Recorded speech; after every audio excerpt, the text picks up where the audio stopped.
Welcome to the Real Kings podcast, where you are invited to the back of the studio with us. We got my main man, Jimmy Neutron, Jim Gordon in the building. Yeah. We got Dane Hawk here in the building. I am Doc Rock, and finally out of Rikers lockup from the celebration. Don't call me Loft. Call me Champ from now on. All of y'all call me Champ. Just say, what's up, Champ? My bad for not being here last week, man. I went on a bender, man. I was trying to hold you down, Loft. I was trying to get these dudes to get some bail money. Wasn't nobody with me though, man. Yeah. They told me to put my house up. I went up to the city, ain't know how to act, got in trouble, man. I was jumping up on the light post, traffic signals, That wasn't you twerking, was it? Nah. Nope. Hey, how many people were there, man? How many people were there? What was the count? What was the official count? They said over 2 million. Oh, man. So I did go to Obama's inauguration. That's the only thing I can compare it to.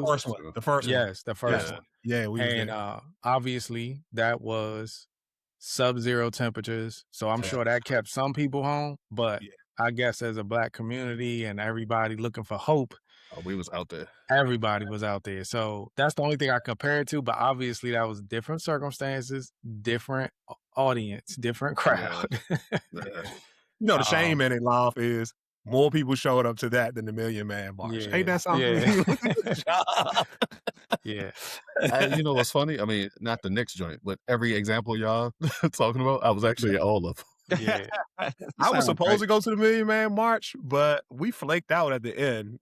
I ain't gonna get into details why, but we were home doing it, and I was supposed to go, but it didn't happen. I was in North Carolina, but my stepfather he looked at us, and he was like, I knew y'all was everybody going. Yeah.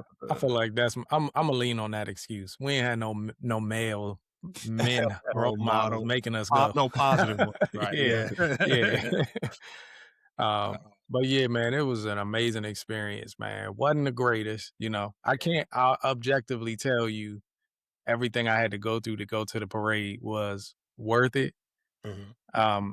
I mean, I really couldn't even get on the actual parade route, but I was blocks away from it, so I could see it. I just couldn't see any individual players, which kind of sucked. Yeah. But the vibe and the lifelong memories and all that, like I had to check the box, man. So I know at least 4 or 5 people that was up there, and similar story for most of them. I think it was one person that was actually on the route. Yeah. Everybody else was off a little bit. Yeah. If I could ever go back, I would definitely explore my network to see who could get me closer, who had access passes or something like that. I didn't think to do that. I didn't think I had to do that, but in retrospect, I should have known better. Yeah. Right. But saw some craziness. Got back into my aggressive mode, which I haven't been in a while. Had to go there. Some people around me was getting pushed. I was like, man, you better turn that light switch on and get back to being aggressive. It's like, in New York, you be nice and polite. People be like, man, watch out. Right. Yeah. Man, move. I don't care what you talking about. But I turn that aggression on, you get a different reaction. So, yeah, it's so funny. People always compare and contrast different parts of the country that you grew up in, different cities and stuff, and like being here in the South, where everything is supposed to be so polite and courteous. Yes, ma'am. Yes, sir. How you doing today? Good morning. Yeah. And it is funny, like that switch, even going to college in the South, like people thought I had a problem because people would talk to me. I'm like, I don't know you. What you talking to me for? Right. You know what I'm saying? Like, what is this dude looking at, man? This dude, what's wrong with him? Something wrong with him, man. Why you keep looking and waving at us, man? He must be on that funny time stuff, that attitude. And then I had to change that mentality. And then to come back home after that, it's like, man, what's wrong with these people, man? They so rude and aggressive, man. They just down say hello, good morning to you, know speak. It's funny because everybody would be like, why are you smiling so much? Like when I come back home, like, why are you smiling so much? You'd be like, wrong with him, man. You happy for James, I did start to ask you if you wanted to make that trek and do everything. I don't know. Would you have went? Nope. He ain't that much of a Knicks fan. Right. He didn't get in it long enough. He don't got enough trauma built up. Right. He ain't felt the full brunt of that 53. Right. Yeah. But yeah, man. But congratulations to y'all, man. Thank you. Good, y'all got that out the way. I will add this. It is a feeling that surpasses any Super Bowl. Yeah. I really mean that. Yeah. Like it really. There's somebody who's experienced 3 Super Bowls. Yeah, right. But the way we experienced them Super Bowls and stuff, I didn't know that a Knicks champion. I mean, I guess you would in your dream say if the Knicks ever win a championship, like it's gonna be the greatest thing ever. But it really is. Yeah, that's dope, man. Yeah. But yeah, man, you was off that week we recorded, and obviously we've been off a couple weeks now since. So we didn't get the opportunity to get your feedback on this new Tyler Perry Strunk joint. So I know you watched it. Want to find out. Yeah. Did you watch it? Did you have to watch that joint? No. Right. Man, you got to watch that with the wife, man. I can't be the only one to have watched that. Hey, Law, this is Misery Wanting Company. Don't watch that joint, bro. He just trying to set you up. All right, so let me just lay it out for y'all. Pause. But my wife don't get to tell me to watch nothing. we went through a string of Netflix adultery that broke any sort of unity. So we don't have that unity anymore. Like she watch what she want to watch. I watch what I want to watch. I might ask her one time, "You want to watch this together?" She might do the same. But if that's it, we not arguing about none of that stuff. Do y'all keep true to it when somebody asks you say yes? No, he just told you. Somebody was committing Netflix adultery. Too much infidelity, you know. I don't trust her no more. Me though too. He got a good radar for what is going to be a good horror movie and what's not. Because you got to keep your ear to the street because horror can go left real quick. There's some bad B-movie stuff out there. Well, look, anyway, man, when y'all get some time, man, y'all should check it out. It's not great, but it's not bad either. Yeah, I don't touch nothing. Nothing Tyler Perry got to do with. I don't think that ain't for me. I don't even think Tyler Perry actually in that joint, right? No, but he like a production credit. Yeah, Tyler Perry. See, I thought it don't take much to know his footprint on it. Scratch that. Yeah, I don't even know what to describe that joint as. It's basically like one of his films mixed a little bit with the Bel Air episode series. It kind of in one with, and it's not even really horror. It's more thriller. That's really it. But it's like a Tyler Perry plot. It's like I thought it was Malcolm Lee. Daytime. I didn't think it was Tyler Perry. No, it is not Malcolm Lee. Is it? Yeah, Malcolm Lee. Malcolm Lee. It's not Tyler Perry. Malcolm Lee directed it. Tyler Perry is a producer. Right. You can tell it's got his handprint on it. Yeah. Yeah, it's unescapable. Yeah. Anyway, man, now what I really wanted to ask you about was Disclosure Day, because you didn't get the opportunity to review that. So just your real kind of feedback. I don't know if you got a chance to listen to our episode while you were out, but any feedback you had based on what either we communicated or just how you felt about the film. Man, buddy, that movie, man.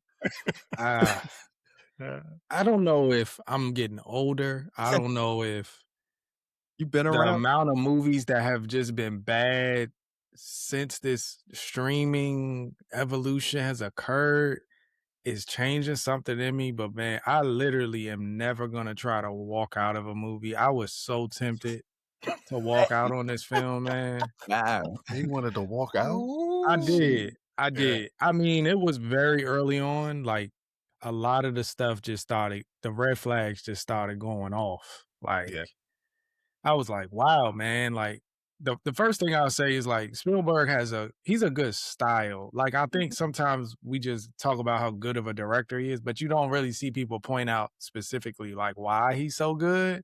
Mm-hmm. One of the things, he got like a style that he does, and it's not as gimmicky as like maybe a Spike Lee. Not to discredit Spike Lee, but just say Spike Lee has these gimmicks that he does. Spike Lee has things that, like the person walking, but they like floating. Like he do a lot of that. Spielberg got real, genuine, artistic. Abrams always had that camera flare. He got to do. Yeah, the camera flares was rolling in this joint. Ain't done. We're gonna talk about. Hold on, what's camera flare? What y'all mean by that? Where the lighting looks like if you ever looked in the sun, or like you driving at dusk and like. Yeah. It's like hard to see. It's like flares. Like it's almost like a solar flare, but you can do something, I guess, cinematography wise.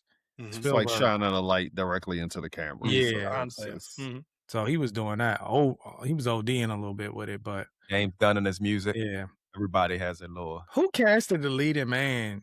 The dude from Ratatouille. Like, I mean, it had to be Spielberg.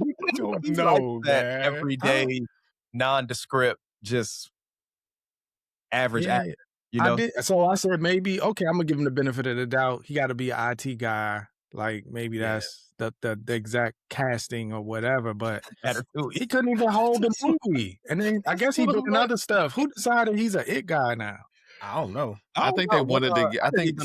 I think Spielberg was looking to create find somebody that he could elevate their star. Maybe. Like once you get casted by Spielberg, then you get additional opportunities. So he didn't. I think he didn't want somebody else's star to be the focus of the movie. I think Spielberg genuinely thought, this is a unique perspective of this, and it's a story he really wanted to tell. So he didn't want the story to get overshadowed by any of the actors or actresses.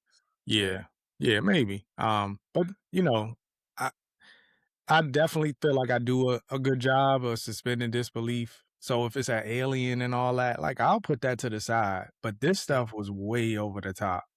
Like sneaking around with 500 supposed to be, super secretive agents, and you just running around. Do people know how loud leaves are?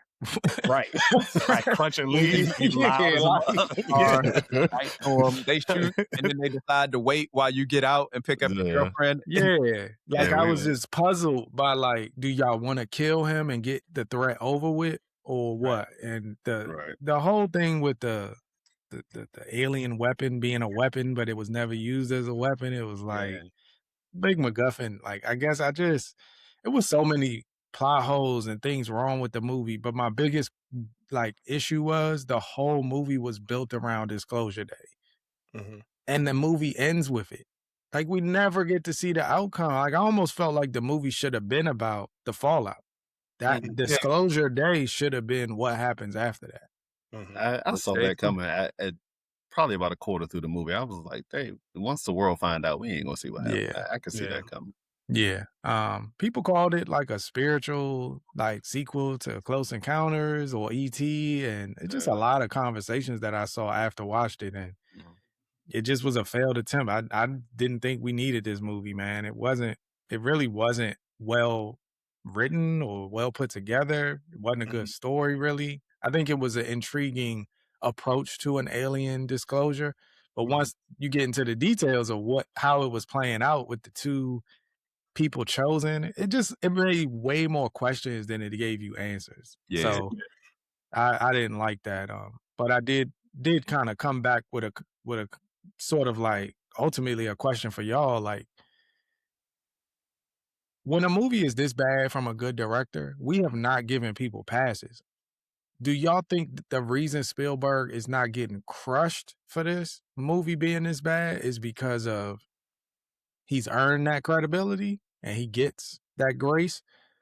Or y'all think it's a different reason? Because Spike Lee, we don't give him that pass. We don't give. I think that's other. But it's strange because, again, we seem to kind of fall in line where certain things that we want, like a level of realism and, plot to follow a certain stream where it's, in line with reality. But reading the comments and everybody that saw this kind of liked it. You know what I mean? And that's where sometimes it feels like I don't know if we're outside of the zeitgeist or whatever, but we've had this with a few movies where it's like, I don't know what everybody else is watching, but people enjoyed it. Like you said, they oh, this is the spiritual sequel to Close. Maybe, I don't know. Maybe you got a more optimistic algorithm because I'm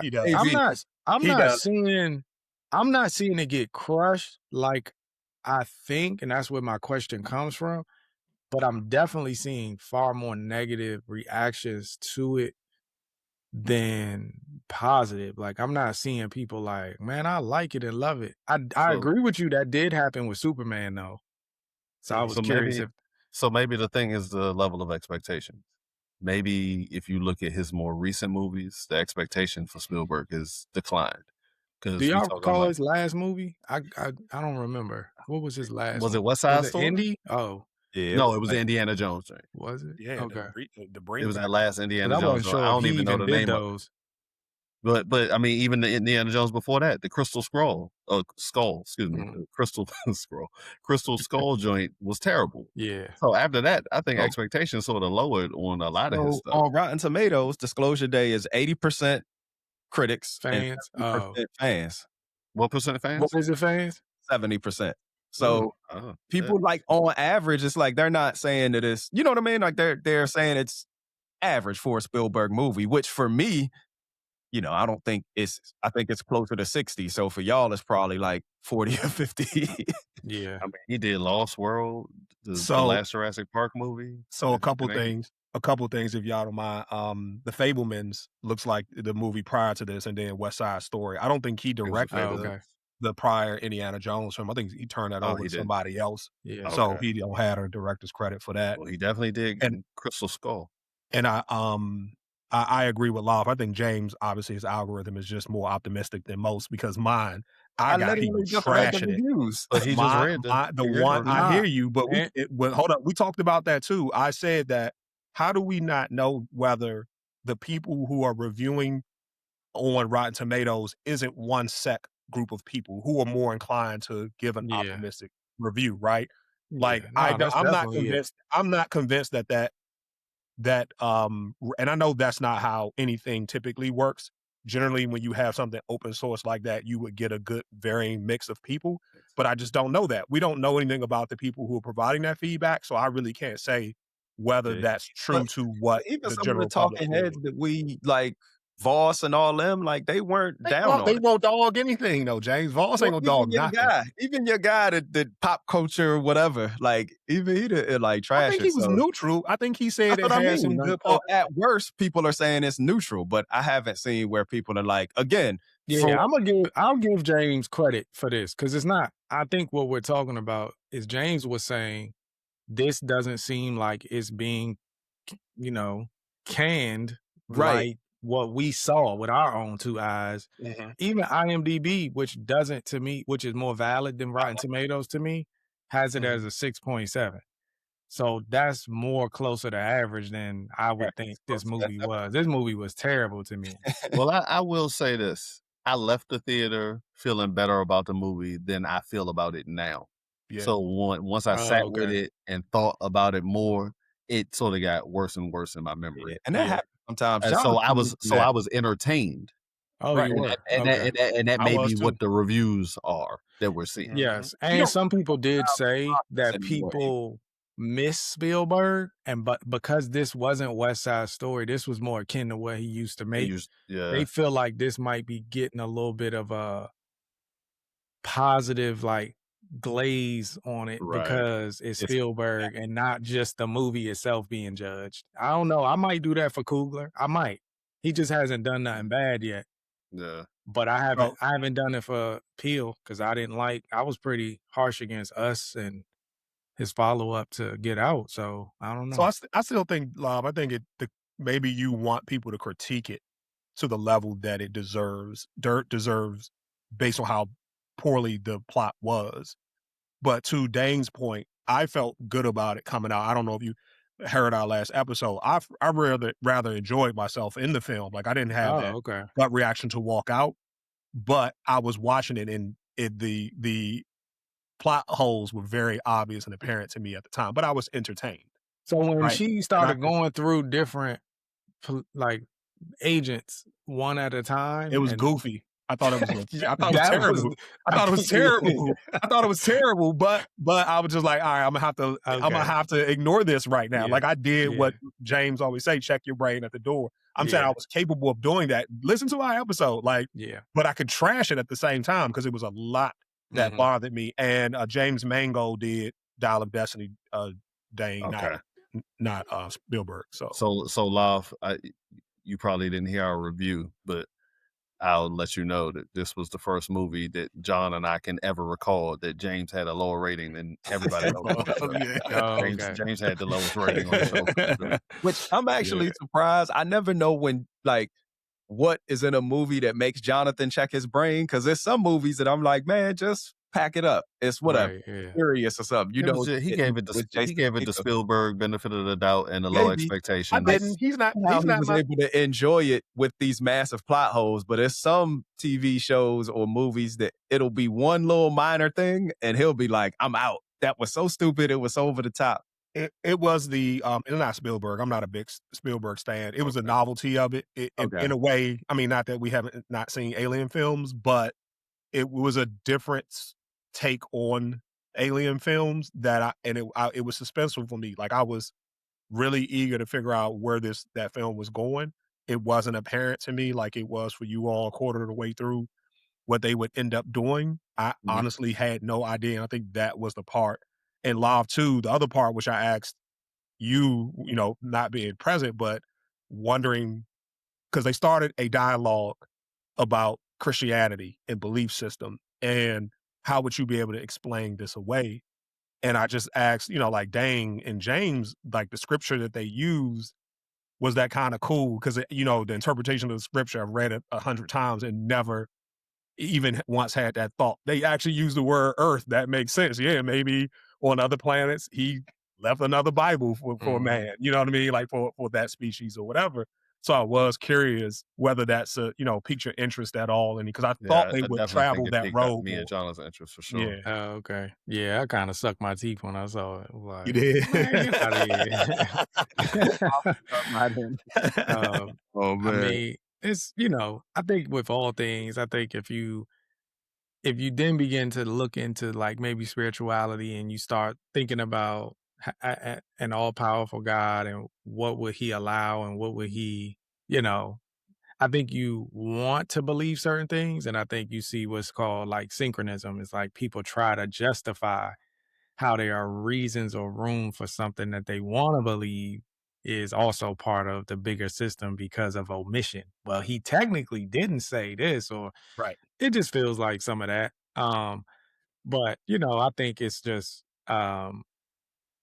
as a movie, it was just all over the place. So that just felt like more of a jab at, like, I don't know, I guess more of a reach than anything, because it's just like you're trying to, and even in the marketing for the film, it was like, man, y'all didn't give us any of the stuff that y'all marketed this film to be. Showing a big UFO coming through the clouds that was akin to Closer Encounters. Yeah, that was like news footage in the movie. Like, you just marketed it as like, we're gonna get to see this crazy scene of like interaction and people reacting to seeing that, and you didn't give us that. So see, John, you tried to do what Love did and you did it wrong. John spent the whole time saying, I'm rating it based on what it's supposed to be, like Love told me to do. I'm using a Love rating. And we still got it wrong.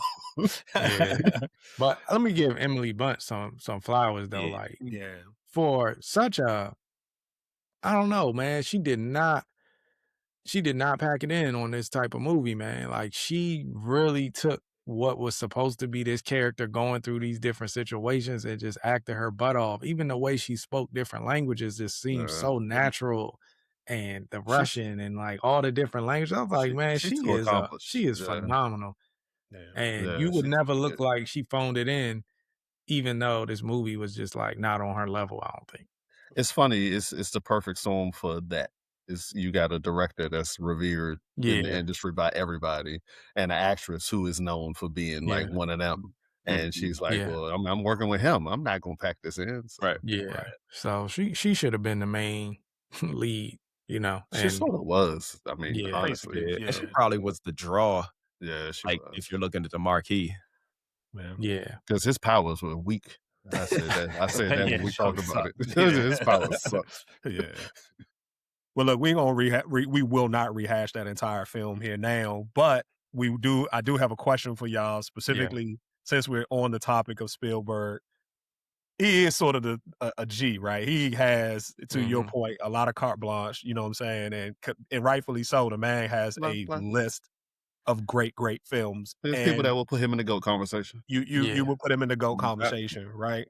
And so I would ask, what then is if we had a Mount Rushmore, what films would go on it? It is 4 of us, so that's perfect, right?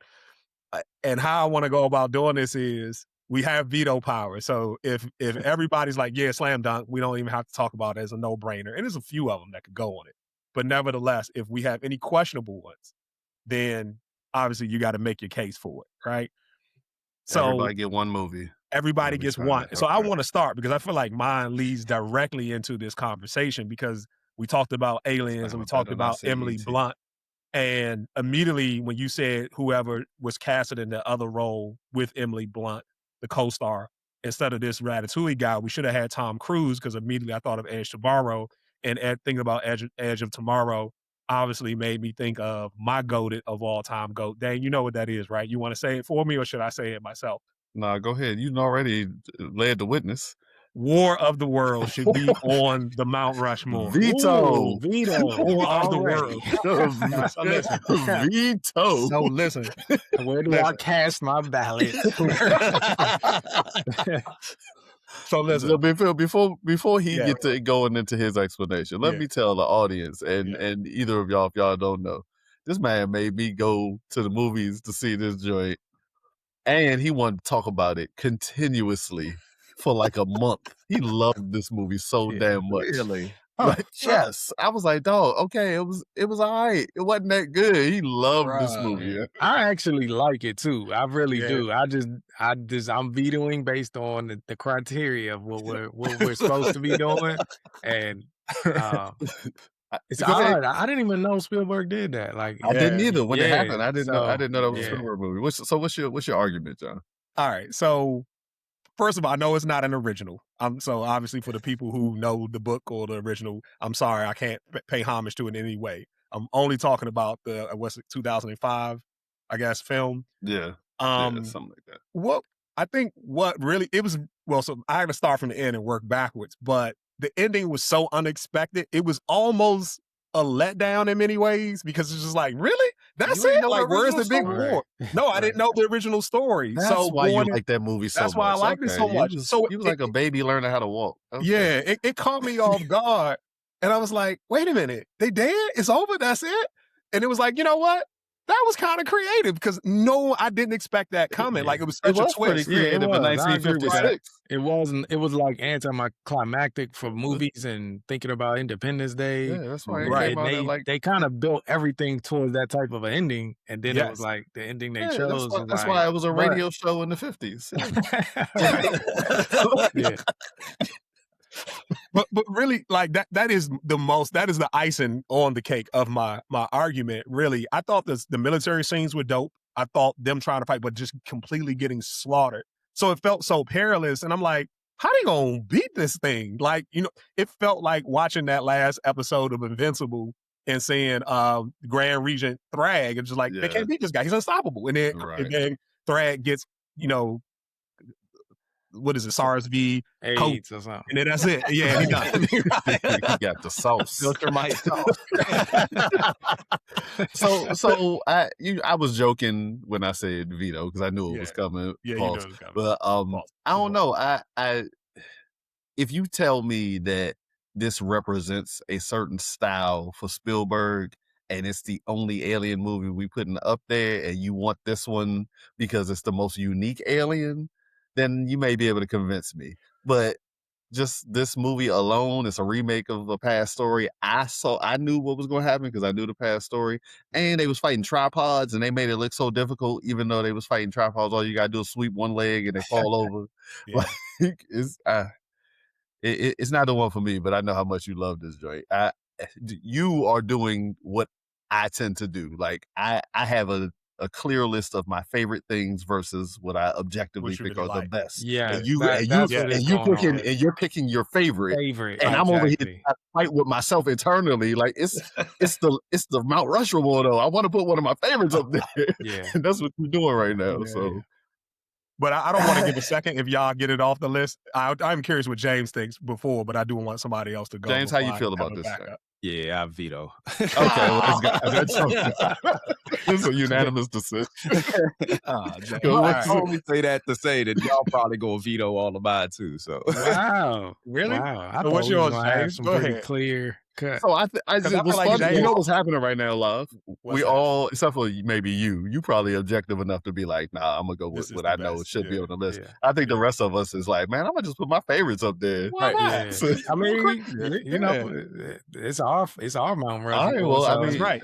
You see, I don't want to get embarrassed because y'all gonna veto my junk before I even finish the title. If I say my favorite, well, come on with it then. Gonna be hooked. Nah, you got to get yours up there. Pause. But no, because I may steal one of you all's if I go to it's my okay. That's why we got backups. Go. The color purple. Then. Wow, no brainer. It's a no brainer. Come on, you know I'm not vetoing that. So. Yeah, I can't veto it. Yeah, I mean, color purple might be in my top 5. Like all movies, all films. Yeah, I forgot Spielberg did that. Matter of fact, so many and you never and people don't connect with that. That's the crazy part about it. Yeah, one of the best black directors ever.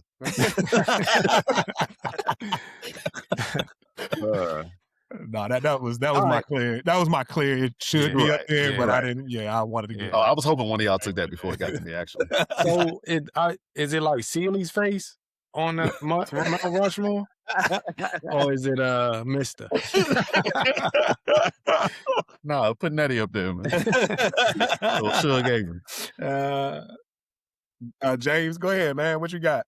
Oh, y'all just gonna go right to be next. So we're going back-to-back vetoes.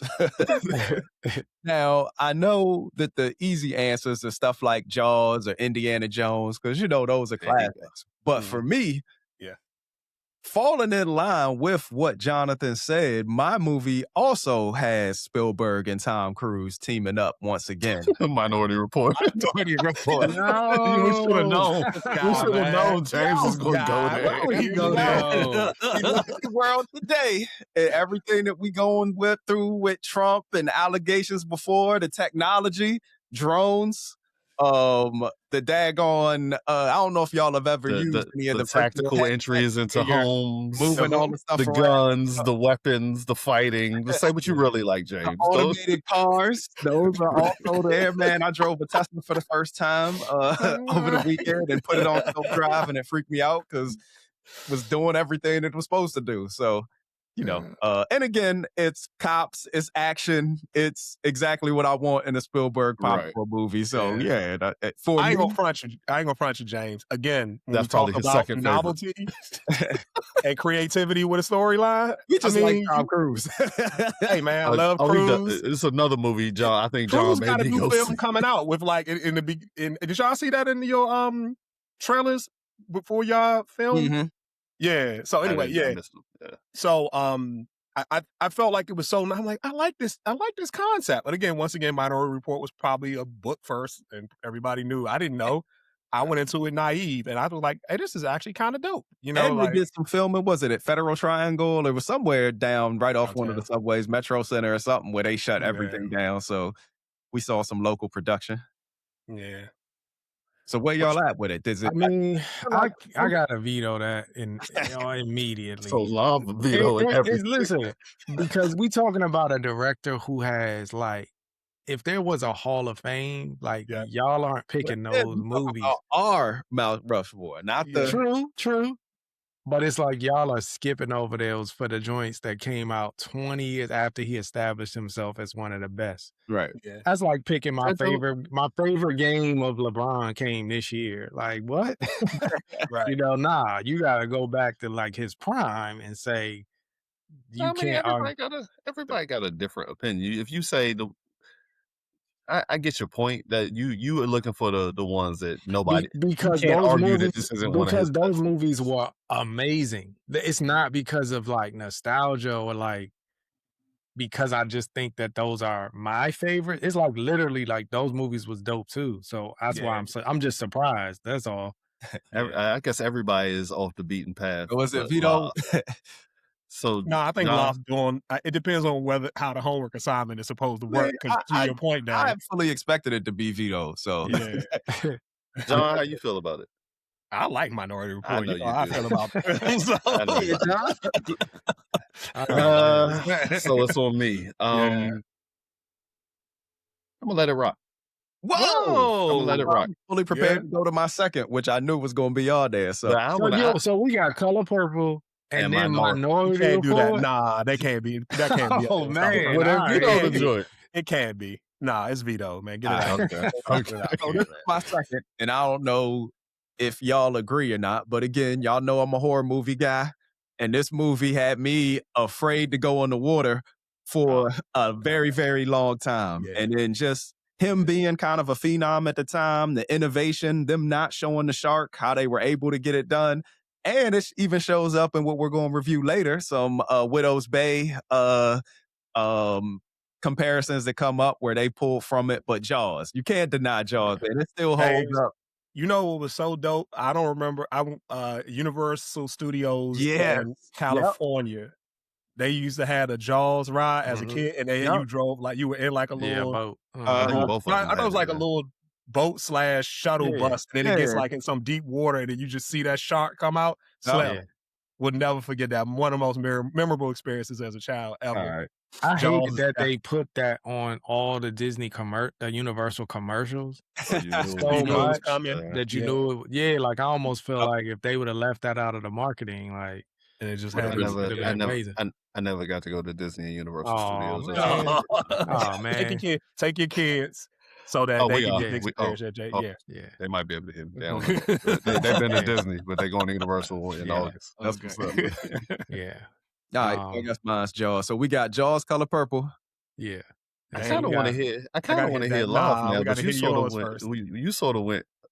You got in line, James. So man. Say what you want to say. We want to hear what you wanted to say first. So we can go ahead. So that's probably my favorite Steven Spielberg movie. That's just like that, man. Hook is probably my favorite Steven Spielberg movie. Just Hook. The Robin Williams as Peter Pan grown up. That is probably my favorite. Me and my sister watched that movie religiously. I watched it a lot too. But I knew it was no way that was ever going on in Mount Rush. So here's what I'm going back to what I'm saying. I'm still shocked because it's like I think about the other Spielberg movies. No, I'm not putting that up for nomination. No. What I'm saying is for y'all favorites, I'm still shocked, not because it's not understandable. It's just that is your favorite over other movies like it. Yeah, and that's what I'm saying. I'm just shocked that y'all. Rufio. Yeah, exactly. Exactly. Rufio. Exactly. Yeah, me and my sister we had that joint on VHS, and we used to watch that joint like every weekend for like a couple of years. That was my joint. Can we separate it now? Can we have our personal Rushmore and what is the Rushmore now? Since we got, no, hey, we already got y'all personal joints. No, we didn't get lost yet. Y'all should have made the actual Mount Rushmore and then said, "Here's my honorable mention." So here's what's difficult for me. When I think about the Mount Rushmore and I think about the movies that should go on there, I think Indiana Jones should go on there. Which one? Is there one? But my struggle is my favorite Indiana Jones is not the one that is probably Crystal Scroll should not even be mentioned. Right. But of the first three, my favorite one is probably the one that would be the most likely to get vetoed. Really? And that's The Last Crusade. Oh wow, I agree then. I think that the Last Crusade would be the one that I would put. That was mine, and I know that as far as the critics go, that wasn't their favorite. Right. Sean Connery. I love Sean Connery in that joint. That was your favorite too, James? That's what you're saying? Yeah. Oh, okay. Like mine too, but I'm younger than y'all, so that's the one I remember the most. Younger than for that reason. So younger than. But no. But you understand the age gap as a kid that 2 years is makes so a different than the age gap. Yeah, that's true. Some of the same reasoning for Man of Steel not being liked by the critics. They thought that the Temple of Doom was a little too dark, but I've always that was my favorite. That was my favorite. Like when they took the heart out the chest and all that. Like, I think that's why I loved it so much. I used to watch that movie so much. Like, Probably, yeah. It's probably it probably didn't age well. Like if I watched it today, it probably wouldn't be very good. That was my guy, man. Yep. Just so y'all know, IMDb's rating, Lost Ark is an 8.4, Temple of Doom is a 7.5, and The Last Crusade is an 8.2. Yeah, because Loth knows. Loth understands. I knew even at a young age. Yeah. Quality. So what you putting on that in? I'm putting The Last Crusade up. Okay. Oh, Loth is still. I don't think. I'm vetoing this. My thing is, I think Indiana You all Jones. vetoing it? That's what I was going to say. Is where Jonathan is going. Go ahead. No, you say it. Go ahead. Indiana Jones should be on there. Like, his face. But I don't know if Last Crusade. Now, I did like Last Crusade, and I think that critically, that was probably one of people's favorites because they liked the interaction. It was good though. Yeah, it was good. Mm-hmm. So I'm not gonna fight you too much unless somebody else puts up an Indiana Jones, but Indy's got to be up there. But I don't know if this is the one I would have picked personally. Yeah. If it's a Mount Rushmore, Indy is on. His face is on there. I'm comfortable with that. Not if you don't put this movie up. So I ain't putting. I'm not going to one of the other ones. Lost Ark was like that. Like, and I'm not saying they. I like all three of them. I know, but I'm just saying, if we gonna agree on something, since we can't agree on Indy, I'm saying if we vetoing The Last Crusade, then let me get my second pick. I don't want to hear about what his. I don't know what everybody else. I voted already. I say yes. I say it goes on there. Do we have to include Sean Connery too? No. Yes. 2 heads. Pause. Nah, I'm good with Dane. If we don't include Sean Connery, we need to include the knight with the actual goblet. Well, Dane, let me hear your runner up because this might change my mind. Then, nah, pick. I'm not giving you no additional information. You need to pick. Is it in or is it out? It's on you. I say. I feel like I don't have enough information because it's your favorite. It's your favorite one. It is not my favorite one. So let me. You just said it was your favorite one. No, Temple of Doom was. Oh, you said Temple of Doom was your favorite. Oh, my bad. Yeah, so that y'all know, and I don't recall. I can't give credit to the site, but I did look at a list of like they broke it down. Spielberg's top tier goated, like sort of running up in that mid category and misses. And both Lost Ark and The Last Crusade were both in the goated list. So other people do have that. And critically, everybody loved the veto that, John, man. Go ahead. Don't do it, James. With your chest, man. Don't Slam do it, your James. hand on the table. We 42 minutes in the recording, James. Just let it roll. This your only chance to get an Indiana Jones because Loth ain't putting Indiana Jones in. I'm gonna put it on there, man. I'm gonna put it on. There we go. All right. Bias. Because it probably for most people was the best Indiana Jones. Yeah, I'm cool with that though, because again, we're gonna look at Celie, a shark, and then we're gonna see Indy, so it's good. It's just good. I ain't mad at that. All right, Law. So this is tough because I'm left with the last spot, and pressure. I didn't think that I would be dealing with people doing this with these favorites and stuff. Yeah.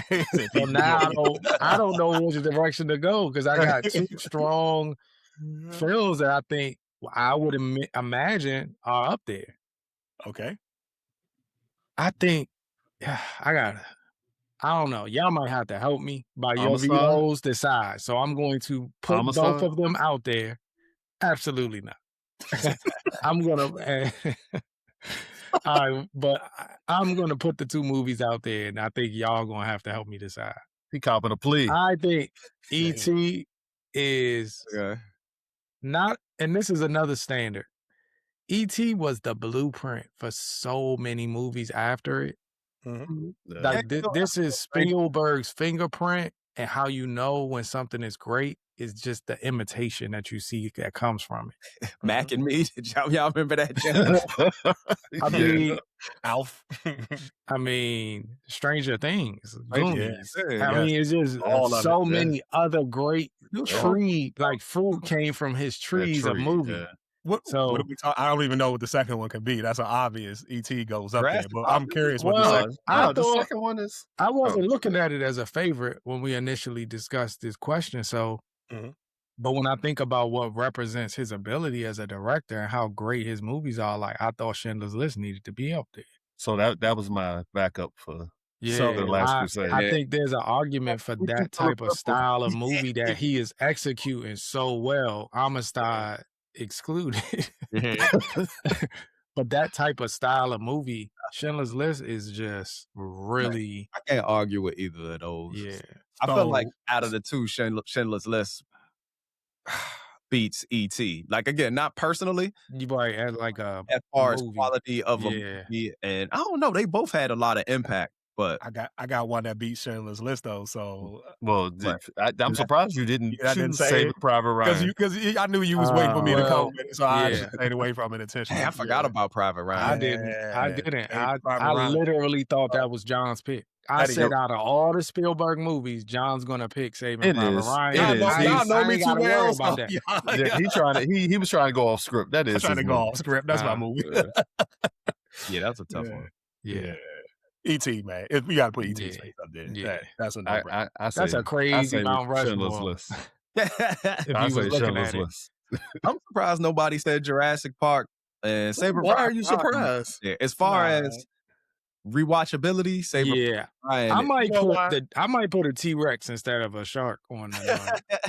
If I'm being objective, I might. But I couldn't veto that joint though. Jaws is just Jaws swam so the raptor could crawl or whatever. Run. I mean, Jaws literally set a template for horror and other big threat movies like, like you said, Jurassic Park. It might have influenced some of that, but just when I think about everything it did for the horror genre, like you know, megalodons and all this stuff we still seeing today is because of how I think Jaws literally changed people's life going to the beach. Yes. Yeah, it did me. I definitely looked left and right as a kid. I was up there something like, man, this shark ain't getting me. Hey, James joke. Yeah, he did. You know what killed Jurassic Park? The 7th, 8th, and 9th and 10th movies of it. That's why I sort of like that also validates it though, because I think a lot of the movies that are his best kind of had a lot of sequels. Yeah, man, forget what y'all talking. Hook up there. All right, man. So we moving on here, man. So I'm sorry. Is it E.T.? It's E.T. Yeah, E.T. It's E.T. Okay. So look, I really do want to get y'all feedback on this first episode, but for time's sake, can we save House of Dragon? Oh yeah, I forgot. Yeah, we are getting the widows, man. We got time for House of the Dragon, but that battle was like that. That's all I'm saying. And the only question I have is, do I need to start watching this before it gets out of hand like Game of Thrones? Do I need to hop in here now? We told you that already. If we're not going to discuss episode by episode, then I got time. Wait a little bit. Yeah, you got time. Yeah, Night of the Seven Kingdoms you need to watch. It's a quick watch. We said that. Yeah, Night of the Seven Kingdoms, you can go ahead and knock that out. knock that out. But then this, you gotta get into this. Take notes though, because there's a lot of names. Like, so Night of the Seven Kingdoms is an easier and a quicker watch. Yes, this joint is like Game of Thrones. Yeah, it is. Okay. Yeah. All right. So what's not like Game of Thrones, but is similar horror is Widow's Bay. And this is starring Matthew Rise, written by Katie Dipot. Is it Dipot from Ghostbusters? Is that her name? Yeah. Directed by Hiro Mori. That's the guy that did Atlanta. Yep. Inspired by Stephen King and Twin Peaks. It follows a coastal island with dark secrets. It has feelings of mix of horror, humor, and acting. Each episode deals with a common horror theme. So, James, this is all you, buddy. Widow's Bay. I know you've picked up all the Easter eggs from all of Stephen King's work. Tell us why people need to go watch this, son. Thank you. I'm just happy that it's caught on. I never know, because there's been other shows similar to this. Like, they mentioned Twin Peaks that, lasted for 2 seasons. Castle Rock that came out, which was actually influenced by Stephen King, which is very similar to this. But I'm going to tell you the difference. What's that? I'm going to tell you the difference. Apple TV? Apple TV. Exactly. Exactly. Apple TV is on the air. And I don't know, again, I think that Apple has done a good job of giving out enough free trials where people have got it, saw the quality, and kept it. You know, a lot of times them little free subscriptions stuff don't work. People give out free trials every day, B. Yeah, this ain't, I was going to say, this ain't random. This ain't random, though. This ain't random. Like, we just talked about the people doing it. Like, Hero, come on, man. Like, Apple must know. They must have some way of picking these writers and people. Like, they got some insight that I think is valid. They have a way of picking. They have a way of making shows. Yeah. I think they give their people space. Yeah. And there are some shows. I think I finally found a show or two that ain't the greatest. Right. But you could tell they let them have their creative autonomy to just do what they want to do. What I'm saying is that, like, if you got a free trial, it's just so much good stuff on here that this would be one of the ones that I'm not mad at recycling. See, some places give out free trials and fail. Apple give out free trials like drug dealer near the schoolyard in the 80s. You'll watch, you'll be hooking them. But yeah, a lot of these you'll binge, you'll watch, and then, you know, once that one show that you signed up for is gone, you not checking in no more. But you know what it seemed like? It seemed like Amazon said we want to compete with Netflix and let's try to be a real competitor and do what they do. Let's throw a lot of money, since we print money, at just whatever to have people have stuff to watch. Right. It seemed like Apple said, nah, we going real creative. We going to like validate real creative shows. Because some of that stuff early on was like, actually turned out good, but it wasn't like made to like draw an audience. It was like really good concepts and creative stuff, you know. But yeah, I love that it followed the Stephen King Twin Peaks blueprint, where you have this quirky town and these strange characters, and there's an element where when it's scary, it's pretty daggone scary, but when it's funny, it's like actually made me laugh, where pulling that off is often difficult. And a lot of it goes to Matthew Reese. I don't know how you pronounced it, but his portrayal of the mayor and just some of the, you know, again, when it comes to horror, there are things that like people ignore that aren't said, but I thought it was funny that, like, as the guy that's there doing the review of the town, he's like, yeah, you know, cannibalism. He's like, well, there's no cannibalism. He's like, it says right there, there's cannibalism. So I mean, I love that. And I love how each episode you didn't really know what kind of how the curse was going to play out. Yeah, it's like almost if describing it to somebody who is trying to figure out what this show is about, it'd be like somebody who gets hired to manage a haunted hotel. Yeah. But instead of it being a hotel, you get hired to be the mayor of a haunted island. The crazy thing is they had a manager of a haunted hotel in this joint too. Yeah, they did. Yeah. That's what I like. They had the haunted hotel. They gave you some slasher. They gave you like witchcraft. They did what probably felt like the best rendition of an anthology without it actually being an anthology. Like that joint is kind of crazy. How many seasons can you do with that formula? Like, you could just keep pulling from the horror genre. I mean, they even threw a slasher in that joint. And literally, we were just talking about Jaws. Like, it's literally them keeping the beaches open, knowing the shark is out there. He's like, no, keep the tourists coming into this because we need this money coming in. But then you also got Hero, where you get that comedy and it's like that Atlanta feel. So you get almost like parodies of the stuff, the slasher. Like you, and it make you question, like, is this show supposed to be funny? Right. What was y'all favorite out of the episodes? Like, as far as, you know, like the first episode kind of parodied The Mist, and then like Boogeyman was like a Halloween slasher, Friday the 13th. I'll tell you. The Haunted Hotel. The Patricia episode. Had a clown. The Patricia 4 hours ago I like episode. Patricia's episode too. She was Which great, one was man. that? Patricia The party is the funniest. Was that the party? She is the funniest character on the show. Like, anything she do is just gold, man. That was the Necronomicon Book of the Dead, where she the party, where she had the blood drink. Yeah, that was my favorite episode. Yeah, mine too. Okay. Because I think Sleight of Hand I liked too, because the whole time you're thinking, oh, and I gotta check it out. I've read somewhere, I gotta check Apple TV. They said that they released like the surveillance footage from different parts. So you have parts with Patricia looking at her stuff, the hotel where he's playing the game by himself. So you can go back and watch this. And I think it's on Apple. How does James, between that and the back rooms, John, how does James find all this extra time to watch all this extra I don't know. I did like the hotel episode too, especially when they made the hotel manager go in the room and when they counted to like 10 and opened the door. He was like, I thought y'all only said 10 seconds. Right. It was like, how much did he experience in that room? Yeah. But I also love how there's just this balance of like people are experiencing this horrific stuff, but then there's always someone else in the town who's like, what are you tripping about? Like always this balance of like, I don't believe it. Like, what are you, like, this is a normal situation. You're overdoing it or overreacting. That was a great part too, where because again, until we got further into it, I didn't know if he actually believed that there was stuff going on or if he was trying to cover up. But that first episode where he was like, don't go out to the mist. And he's like, and they're like, dude, what you talking about? Like, and everybody just left. He's like, oh, never mind. And they, I think Franklin's father from Snowfall kind of acts as the sheriff of the island.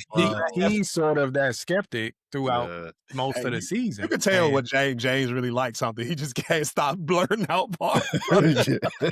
Not to put a rain on James. Go ahead, Blob. I'm sorry. Yeah, so like I thought that was kind of a good character arc to use him as just kind of this real skeptic, like I'm real based in realism, but it was almost like what I loved about it. He was like really black. It was like the black, like the black skepticism, but also the reaction of a black person that's like, yeah, I'm out.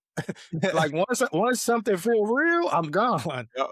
Me and my family, we out of here. Like I'm leaving my job. It don't matter. Right. I love that part about him being a black character. Yep. He did that. They didn't say anything about him having a baby on the way at first, though, right? They didn't. It was like, okay, all right. I thought I was tripping. Yeah, we didn't catch it to the end. Yeah. You and being a hypocrite, I'm gonna say that was his line was one of my favorite when the white boy was like, "Hey, can I just leave and put the finger up and say F you pigs?" And he turned to him and he said, "No, you cannot." Yeah, right. There you go, James. I had to get it out. I will say that, and they do this in shows, and I think it's something about Hollywood and the trope of like the annoying kid. Whether it's Homeland or whatever, but his son did get on my nerves at times. So this is like, his son was pissing me off. Right? I was like, you really don't know how bad this island is? You've grown up there your whole life. You don't realize what your father dealing with? I can say of the annoying kids list, though, he was probably on the lower end of that. Right. Well, he didn't annoy me to the extent they improved him towards the end. Yeah. Mm-hmm. Like the last 3 episodes, they sort of improved their relationship when, he thought he was going to be able to get off the island and go see the baseball game and all of that stuff. And he started to act normal again. But when he was just like, his boys was in the house and he was basically ignoring his pops. And I felt like you were just aggravated to see a child speak to his parent in that fashion. But that is in line with relationships. Well, maybe I'm just thinking about a black household. Like, correct. You ain't gonna steal him in the chest. Like he 18 years old. Like, that's why I was wondering, because I was like, I think this is more common in white families than you probably are used to. Yeah. So I was like, this is probably resonating as very realistic to them. But even at the same time, like he's the mayor, and even the sheriff is like, "Look, your son's out here cutting." They'll be the worst ones. They one of the worst kids in my neighborhood was like the police captain, PG County or something at the time. Was his father a police captain? I knew he was a cop. I didn't realize he was that high. Bruh. Be the worst, bro. Yeah. Like that ain't nothing. PKs be the worst. Right. Yeah. What I also liked is everybody that worked in the mayor's office made me laugh, man. Yeah, they was all funny. Of course, was like ended up being the star. Rosemary was hilarious. Miss Ruth was hilarious. Yeah, I didn't realize how old she was until when they said that. When he had that joke about asking her about whether, like, they was like, why you don't pick everybody up, and Patricia was like, why? Because was she cute? And he's like, that's not a way I describe people typically. And she was like, well, I was on the side of the road, broke down the other week. You just drove past me. And she was like, and then Miss Ruth walks in every day. You don't help her out. And that was the first time we saw Miss Ruth on screen. She was like, Ruth, do you need help? And you look at this woman and she looked all friendly. And I started dying. But yeah, it had, to you all's point, and James, to that point, it had so much of that, like the very witty comedy dialogue. We're going on in the midst of all of this chaos and horror. It was like a great contrast, because I don't know too many people who can do that well, and we know that's with Atlanta or whatever. I mean, like, just taking very serious content and then bringing some humor in the middle of that. I think the Atlanta probably was good training ground, because there were moments in Atlanta that you could have looked at like suspense or horror. Comedy, and we talked about that with Obsession, how he had his YouTube stuff is funny, and how Peel also came from that comedy genre, because the episode 2 with the curse and the old hag is scary at some points, but then like she just gonna sit on your face and suffocate you. That joint was funny. It was so creepy, and she looked scary, but she gonna sit on his face. And then the twist in that episode was amazing, because the whole time we're thinking that the girl who's hit the young girl is the one, right? And then, you know, the way he called her out, like all of that, just like so smart, and just like, you got me, because I didn't see. I know what type of away from the house, and she was like, that was embarrassing. Right. I was like, hold up. She not gonna kill him? Right. But yeah, I mean, it's so much. I think the shame in this is we caught on sort of late. That it would have been nice to review this episode to episode. I agree. What is going to catch on, or what y'all gonna like? Because I watched so much of this stuff, so I was gonna watch it regardless. But maybe after episode 1, I should have been more like, yo, y'all gotta check it out. Y'all wouldn't have listened to me. Loft would have watched it, and then y'all would have followed suit. Well, no, it's Apple Plus, so Apple Plus has enough credibility. Yeah, that's true. That probably is what I should have led. That's why I jumped on it when John said that. When I saw,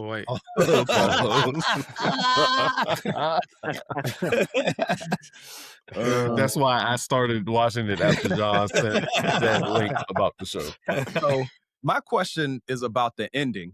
Did y'all get the feeling that the son's friend sacrificed the janitor dude on purpose? Because it almost I couldn't tell. Yeah, I didn't tell. The reason I don't think so is because there was nobody watching him, and he was trying to open the door back. He was checking. He couldn't open it again once it closed. So that's the only reason why I say no.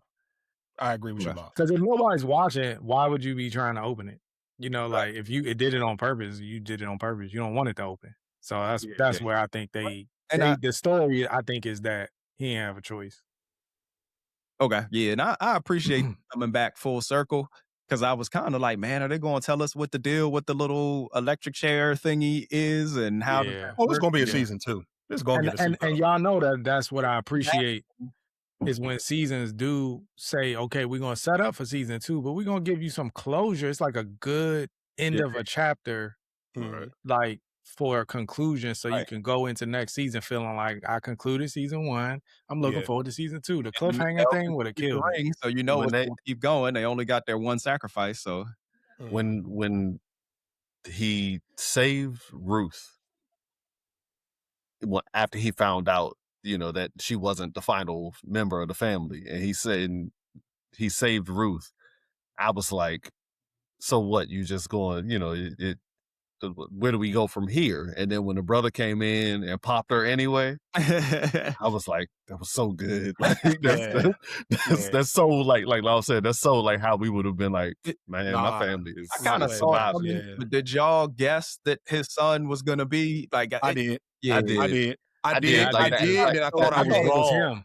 I actually thought it was going to be him. At first, that's what I thought. I thought it was going to be him. Yeah. And I was like, but no, he said he lived off of the island. So it was like, it can't be him. Oh, okay. So, I didn't think that through. And then when they started doing the roof thing, then I was like, she had to have a kid that they don't know about. Yeah. But we didn't talk about the old dude who started everything. I forgot his name. But he was straight comedy.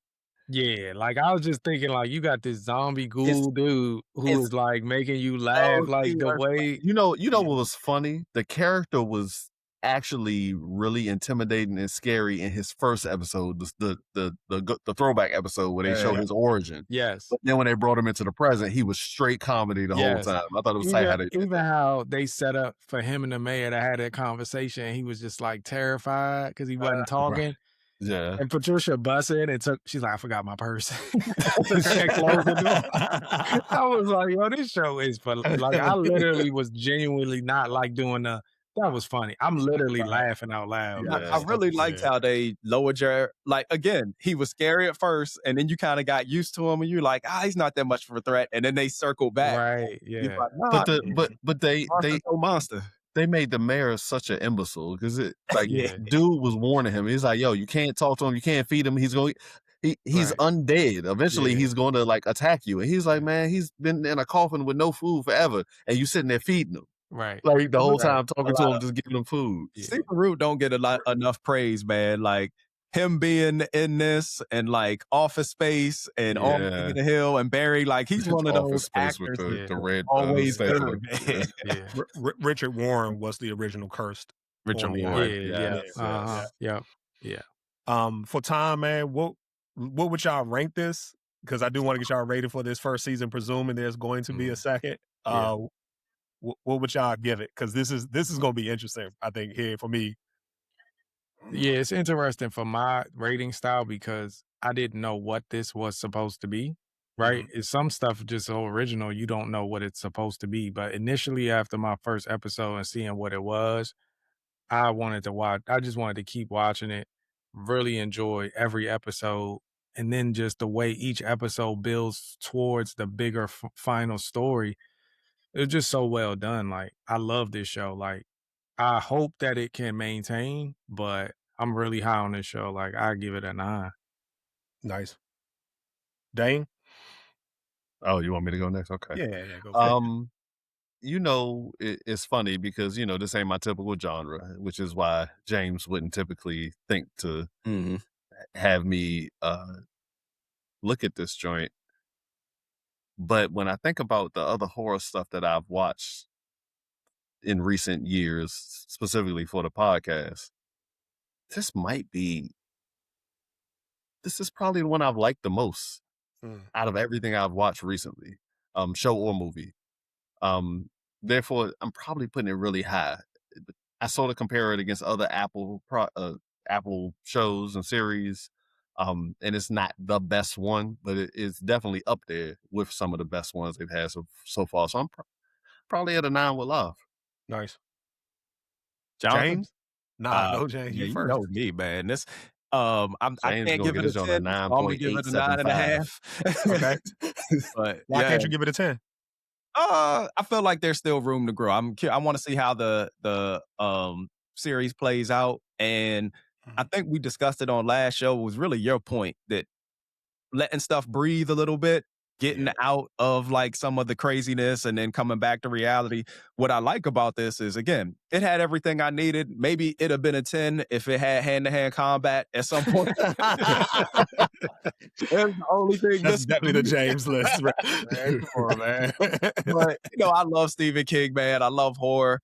The comedy was played, the acting, everybody in this did an excellent job. And then for me, I like a show that makes me think about it afterwards, and then a show that, again, this is something I'll give a rewatch and not even blink about, because I know I'm going to see it and pick up other stuff that now that we know how it concludes, we're going to see stuff throughout these episodes. I know there's some Easter eggs in there. So for me, 9.5, man.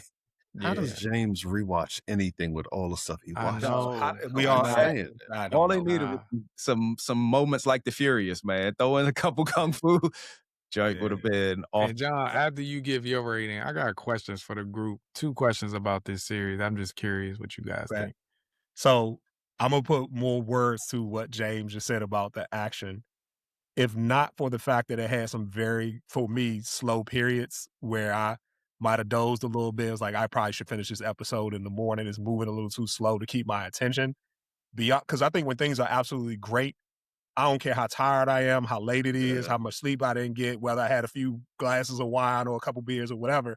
I'm going to be so locked in because it'll keep my attention that it wouldn't matter. Whereas which episode was that? The mushroom one had me, and then the period piece were kind of slow. Where, Yes. it Yes. went back to the, Yeah. the curse and how it was established. And to that point, at the same time, I appreciated the fact that they did that period piece episode because, again, Laf, we talked about it 2 weeks ago when you were off, which is when these studios require so many or X number of episodes from a producer, director, whatever. I mean, from a director and writer, whomever, they have a challenge to be able to figure out how to feel when it's like, well, I only intended to have 45-minute episodes. Now I got to come up with 2 extra or 3 extra or whatever to fulfill this contract. The throwbacks end up being filler. Yeah. They end up being filler, but it was good, right? From a story, it helped to lay out the story and give us some context for why this was in the first place, rather than doing it through what do you call it?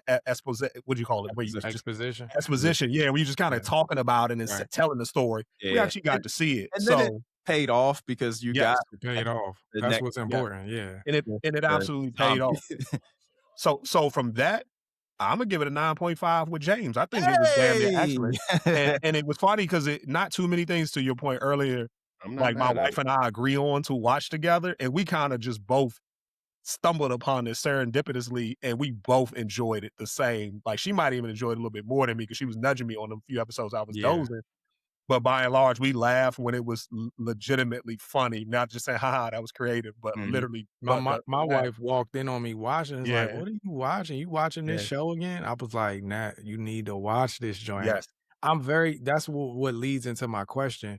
So I'm just on the fence that I don't know if the horror elements, because they are so well done, if that is going to push out a potential bigger audience. I wonder if y'all think the same. Like, do y'all think it gets a little too scary for some people where the comedy won't allow them to stick around? So from somebody who generally lives on that side of the fence where I'm not really that interested in horror, and my wife don't watch horror at all, I think my wife, who is less into horror than me, I think she could watch this joint and be all right. I think it's well written enough, and the scariness isn't really in what they put in the screen, is really in the story they're telling and the way they make you think about how deadly some of this stuff can be. Yeah, like even the slasher doesn't result in a lot of blood and all that. Right. So I think that this can cross that line pretty well, which is why I think I have it so high. I'm not even mad at the 9.5s.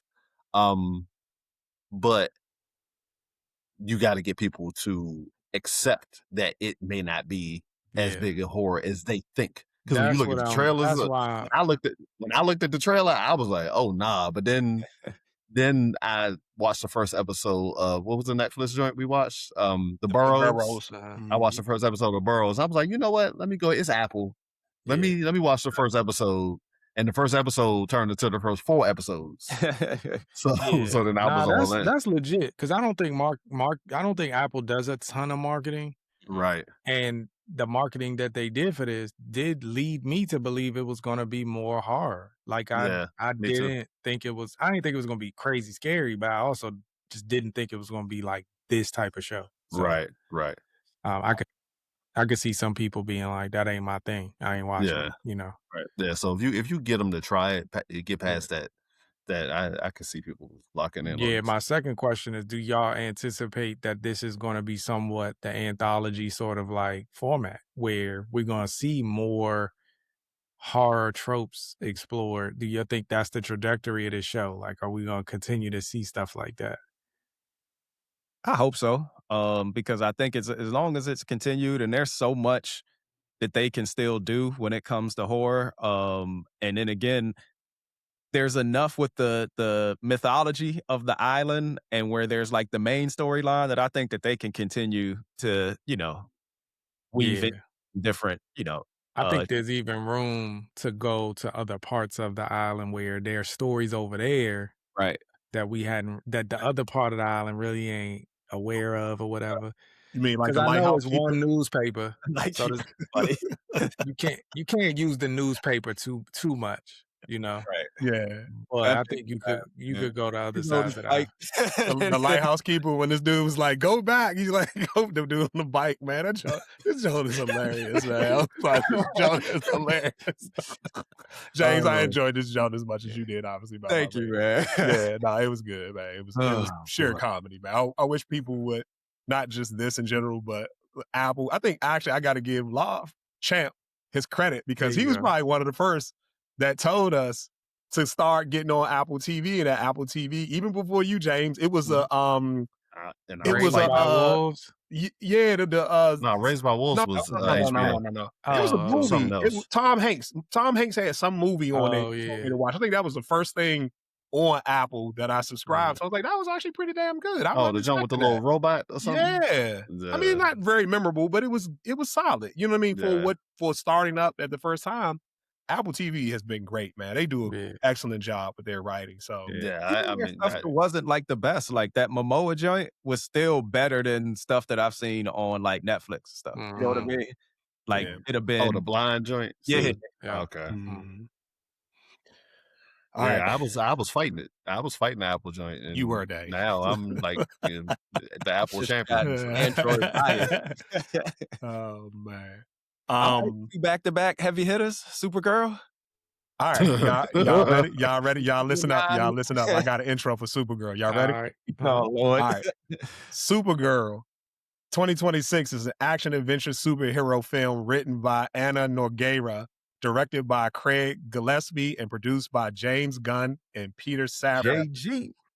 This is a film about a ruthless, for the sake of being ruthless character, Krem of the Yellow Hills, with no real motive other than doing his own version of Mad Max's Immortal Joe, who is completely one-dimensional adversary played by Mathis somebody another, that murdered Ruthie's family, all because her completely obnoxious and oblivious older brother picked the wrong time to play jump scare.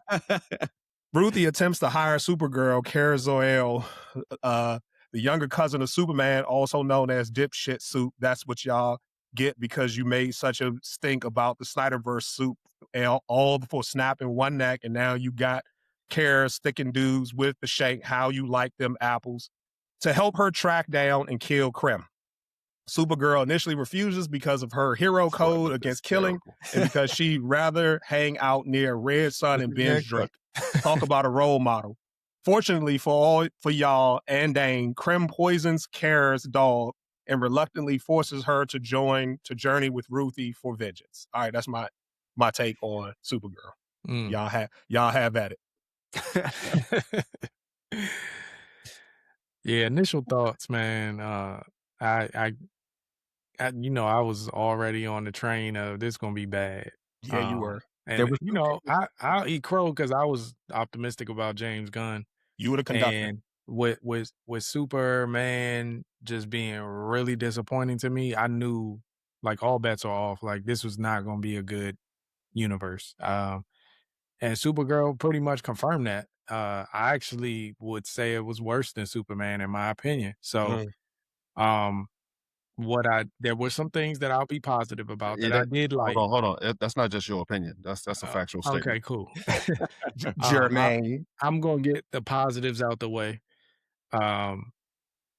It's not many, but I did feel like the one thing I did predict that they didn't even give us enough of was that when she did decide to go full Kryptonian, the fighting and the stuff she was doing was far better than Superman. And Superman, it was. And why are you far better? Why do we do that as filmmakers? Why do they feel say they need to to depower make the female characters so much better than their male counterparts? Yeah. It's not an issue about gender. It's just like make them both dope. Right. But why depower the male A+ characters that we love just to make, I don't know. Do they think that makes the audience of the male audience like go to see a female character? I don't know what the rationale is, but I was happy and enjoyed her fighting. And I mean, it really kind of ends there for me. Like, I don't think, what's her name? Millie? I don't think she was well cast. I think she is capable as an actress, but what they're asking her to portray, even with her being drunk, that was pretty bad. It looked really staged. So I was disappointed in that. But now I'm getting in the negative, so I'll just stop here. Love, you took my positive. That definitely was the fighting, and Jonathan actually stole one of the positives too. I kind of appreciated the Man of Steel sleight of hand where she actually comes through and kills Krim at the end. I just wish it's weird because the actual comic book is very good. So for them to deviate so much from it, and this is what we get, and you see a lot of people complaining about like the palette. It's very James Gunn. It looks like Guardians. It's set up like Guardians. There's music and all that stuff where there was some opportunity here to be a little bit more creative. But my biggest plus was the fighting, and I think unlike y'all, I didn't hate it. I just thought if I had to give it, I just would say it's average. It's mid. It wasn't the worst superhero movie I've ever seen, but it definitely wasn't the best. I enjoyed it more than Superman, but I think I feel that way too. I don't think I hated it. I honestly I thought it was gonna be trash, and it was better than trash. So I think my statement about it being better than I expected still held true. And I liked it better than Superman too. Okay. There's been a lot of conversation, Loft mentioned it, about Millie Alcock's casting and from the moment she was casted, because she doesn't necessarily have the typical Kara Zor-El superhero, Supergirl look. That's an understatement. I mean, we gonna be real. She's not the popular pretty girl look in the school type of. I'm gonna keep it even more real. I don't even think that's the standard. I think she's weird looking. Like, I think so if we going in, same thing. That's a whole different. All right, stop me if I'm about to get us canceled. But boy, when stop. she first, all right, I'll stop. When I first saw her on House of the Dragon, House of Dragons. I'm backing it up. I had some thoughts about her looks as well. So you know what's crazy? Very similar to what Laf is saying right now. I didn't realize how young she is. Like, and you really see it in House of the Dragon, like how young she was. Yeah. I'm like, dang, she's grown up a lot even since then. So yeah, she has. I forgot about all the recasting and stuff they had to do. But she was supposed to be a young. She's supposed to be like 14 in that or something. But she looked it, and I forgot how. What I don't like. And again, maybe it's just bias with superheroes and like how I want them to look and stuff, is she seems like she's small, you know what I mean? And slight of frame and things. I mean, but she got Kryptonian powers. I know, but Supergirl, again, historically, it's kind of like Lof's argument. You need tall. She need to be taller. I would have appreciated her to be taller. Like, the statuesque would have added to the Supergirl. Like, I agree with that. I didn't even think about that. I don't know that I look for that in Supergirl, just not being a huge fan of Supergirl as much as I look for it in Wonder Woman.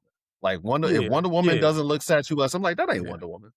So, you know, for all intents and purposes, she's supposed to go toe to toe with, and this is for the comic book folks in Germany. Like, they supposed to look like perfect humans. And depending on the literature, like in the comics, Supergirl's technically stronger than Superman. Right. Because, but because she was older and lived on Krypton longer. Exactly. Yeah, in this, they say he's older by 10 years or so, roughly. Yeah, they not sticking to the authentic comic book story. So what happened in the comic book is the planet blew up. She was his older teenage cousin. Right. He was a baby. They shipped him off.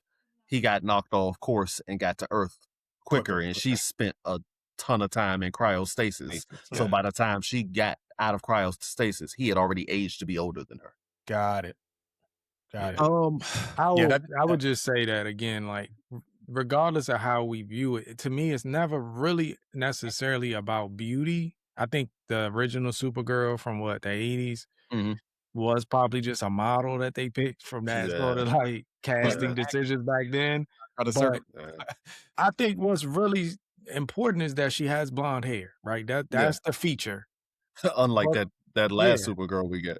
Yeah, and I think to a certain extent she should physically embody Supergirl, but she doesn't have. I just wanted to be clear: she don't have to be like a beauty queen or look like Harley Quinn, the actress that played Harley Quinn. Even though she would have been amazing casting, it's more about her not looking like it'd be like casting Steve Buscemi as, you know, Superman. like Man, Batman. You're gonna be like, he look weird. Like he ain't supposed to look like that. Yeah. I mean, down to the teeth. I mean, come on, man. I'm not. I mean, it's all James Gunn fault. James Gunn talked all that trash, say he was going to come in and dominate the industry. He was going to do this, that, and the other. Yeah. He wasn't going to make the same mistakes. And what did he do? He made a movie of Superman being a Boy Scout and being goofy, and then another movie where he depowered his hero half the whole daggone movie, and then didn't write a good story. It was like the villain wasn't compelling. The hero lost the power almost 50-60% of the movie. See that again. Hey, you call yourself recycling someone better to make a cameo as their natural character they should have been, and that to me was a blunder. I didn't think he was good either. I didn't think he was good. Momoa was terrible to me. The cigar looked whack. Like it was like they was pressed to make it. Yeah, it was like a prop. And again, the other thing that you said you were gonna do, his muscles look fake too. Like he had a bodysuit on. That live out the writing like with such an emphasis. And James just said, I haven't read it, Woman of Tomorrow, whatever, but it sounded like James is saying it didn't even reflect the good writing of the original source material. Yeah. James Gunn is full of crap. And I didn't like Lobo's look, but I enjoyed the character. But when I got out and started reading stuff, they were like, it kind of had like Beetlejuice. It was definitely Beetlejuice. Beetlejuice. Dang, that messed it up for me. It is Beetlejuice. Like, why not just have him work out? Like, we've seen him work out and be Cal Drago.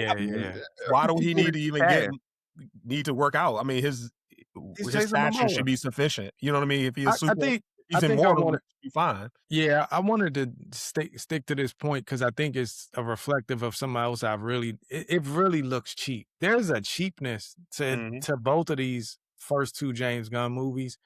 I don't see that in Lantern so far. But these movies, there's a cheapness to the special effects. Her flying looks bad. I will say that, especially in the second half of the movie, there was some CG moments that like were Flash-esque, where I was like, it looks, and then we're not getting her in the suit very often. The suits are bad, so it's not even really great to see them in the suit, and it's just. I think if you're gonna continue to add these cameos, I think he's doing more damage than I think, and I don't know. I think the rope is going to get like short. And I don't know if this merger with WB I don't know if they're going to be happy. That's what he had to make all of these movies. It feels like he thinks he has to make all of these movies fit in the same world as Peacemaker at this point. To me, like I can imagine Peacemaker with Lobo from this movie together. Oh yeah. That's a good, I guess, point, but it's just such a low floor of like it is. Like for these type of movies, I get it. He was called to say we're not gonna have these bloated budgets and I can still pull it off. Yeah. I think he's probably making them see that he can do it, but it doesn't look great. Like it's not a good look in my opinion, because when I think about those Marvel movies, Iron Man, they weren't the $1 billion films back then. Right. They just had a polish to them that felt grounded, but still felt like a comic book movie. These feel cheap, man. It's I don't know what to compare it to other than like I could envision this coming on Sci-Fi Network back in the day. Yes, he's in trouble, bro. I'm telling you. Like, literally, think about her in the bar. That's like Sci-Fi Network stuff. Yeah, really. Yeah. Nothing about that felt like major tentpole film, or Star Wars in the 80s. I wonder if he's trying to brighten it up so much too, which is weird because a lot of that show was dusty. Dusty. Like it was almost like they was in a sandstorm half the movie with Superman and everything else. Like he's trying to shed some light onto it, and I was going to say it's ironic because they took away a lot of the colors that were in the art from the comic book, and that's what people are complaining about, where he could have had his opportunity to have all these bright colors. That last planet was the planet from Dune. That jump was just I guess monotone, I don't know what. To lean on the Guardians of the Galaxy look, because it and Mad Max. It felt like Guardians of the Galaxy, and this kind of again had the Mad Max, and this even you could add in that last scene where they were circling the little girl, that was definitely Mad Max. And that little girl was they could have done so much more with that character. Like, and in the comic they did, and that's the surprising thing. And I don't know if y'all saw, I posted it, but apparently they were going to go full Epstein, and he was supposed to be like a child trafficker, and he was going to try to like. Well, I mean, they pretty much did. That's what they did. Like they alluded to it, but they which is why. Can I get in here, please? Which is why, even from a plot perspective, it fell apart at the very beginning, because the entire existence, I don't care what the comic says, of these guys, what they explain through exposition in the film is that they breed off these women to try to continue to have sons, right? Now, I don't know if they know biologically that they are responsible for what comes out, but ultimately, if they are missing, getting a woman who's not giving them any boys, like what was your man in Game of Thrones? He had the same kind of thing out in the woods, right, with all the wives. Varys, I think his name was, right? Viserys, I don't remember. Whatever, you know what I'm talking about. You don't remember in Game of Thrones the house they went to when they got out? Who? Cregan. He was out. Yeah, he was in. He was out past the wall. After the wall. I thought you were talking about the king who he had all his daughters. Have a son. No, the one that had all his daughters. It is a play on that same thing. You're not going to pass up on this little girl at that moment.